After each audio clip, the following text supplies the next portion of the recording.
Worst case dari core di level berapa? Dan APBN bisa bertahan sampai kapan? Kalau dari core, kita sampaikan waktu itu kalau sudah sampai Selat Hormuz itu ditutup, itu di atas $100 per barrel. Dan kecepatan peningkatannya itu dibandingkan waktu Rusia-Ukraina perang, itu lebih cepat yang sekarang naiknya dibandingkan dulu ya. Nah, cuman kan turun lagi ya. APBN sekarang gitu ya. Pertahanan kita di level subsidi seperti apa? Kita lihat APBN-nya dulu ya. Kalau dibandingkan sekarang itu di bulan pertama saja Januari, defisit 56 triliun. Itu 2 kali lipat lebih tinggi defisit Januari tahun yang lalu. Ya, itu satu.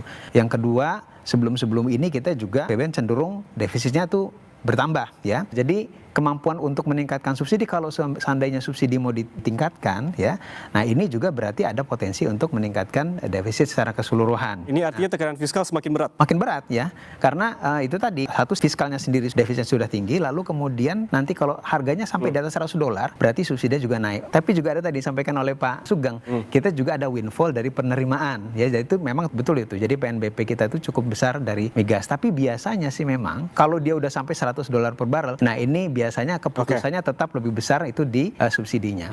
Lantas apa tidak ada opsi yang lain? Menurut saya ada gitu. Kalau dari core, menurut Anda rekomendasinya, kalau memang harga minyak masih tinggi, opsinya adalah menaikkan harga BBM subsidi atau refocusing anggaran? Harga BBM subsidi jangan dinaikkan, karena itu nanti akan ada dampak yang besar lagi nanti di ekonomi domestik, di masyarakat, di industri juga gitu. Jadi itu last choice benar-benar. Opsi yang lain yang harus dikedepankan itu dari sisi APBN. Kalau begitu kan naik ini biaya subsidinya. Kalau naik biaya subsidinya, maka dikhawatirkan defisit akan meningkat. Nah, itu jangan juga sampai di 3%. Nah, opsi yang dipertimbangkan itu sebetulnya paling tidak dua. Yang pertama, di 2025 kan pemerintah kan sudah memulai melakukan pembatasan penggunaan BBM subsidi. Ya, jadi ada sebagian kendaraan roda 4, roda 2 juga yang dari 250 saja nggak boleh. Nah, sehingga dengan begitu maka yang subsidi itu lebih sedikit yang penggunanya.